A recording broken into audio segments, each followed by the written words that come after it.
આરટીઈનો પ્રથમ રાઉન્ડ છે બહાર પડી ગયો છે, તો ઘણા પેરેન્ટ્સ એવા છે કે જે લોકોના બાળકનું નામ છે પ્રથમ રાઉન્ડમાં નથી આવ્યું, તો શું કરવું?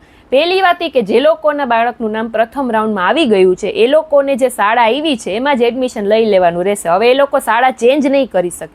પણ હવે સવાલ એ લોકોનો કે જે લોકોનું નામ નથી આવ્યું, તો એ લોકો માટે બીજો રાઉન્ડ બહાર પડવાનો છે. એ બીજો રાઉન્ડ ક્યારે બહાર પડશે એવો પણ ઘણાનો કમેન્ટ હતી. તો એ બીજો રાઉન્ડ પહેલા રાઉન્ડની જે આખી પ્રવેશ પ્રક્રિયા પૂર્ણ થઈ જશે, 12 મે સુધી પ્રથમ રાઉન્ડની આખી પ્રવેશ પ્રક્રિયા ચાલશે. એના અઠવાડિયા પછી બીજો રાઉન્ડ બહાર પડશે. એની તારીખ હજી ફિક્સ નથી, આવશે તો હું એની રીલ બનાવીને મૂકી દઈશ.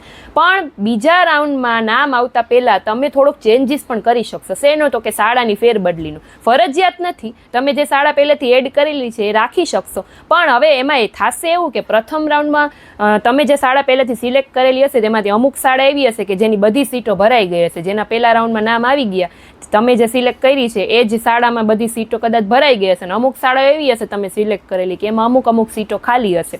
તો એ બધું તમને આરટીઈની ઓફિશિયલ વેબસાઇટ ઉપર દેખાડશે કે કઈ શાળામાં કેટલી સીટો ખાલી છે. તો જે ફૂલ ભરાઈ ગઈ છે તમે જે સિલેક્ટ કરેલી હતી એ તમે ડિલીટ પણ કરી શકશો. ને નવી તમારે કોઈ શાળા એડ કરવી છે કે જેમાં હજી પણ વધારે જગ્યાઓ બાકી છે એ તમે નવી શાળા એડ પણ કરી શકશો. એ બધી પ્રોસેસ ક્યારે કરી શકશો? તો કે બીજો રાઉન્ડ જ્યારે બહાર પડશે ને એના 3 દિવસ પહેલાં તમને સમય આપવામાં આવશે. એ બધી નોટિફિકેશન આવશે ત્યારે હું રીલ મૂકીશ. તમારે એક ઓફિશિયલ વેબસાઇટ ચેક કરતા રહેવાનું, બરાબર? આ રીતે તમે શાળાની ફેરબદલી કરી શકો, એટલે કે શાળા ચેન્જીસ કરી શકશો.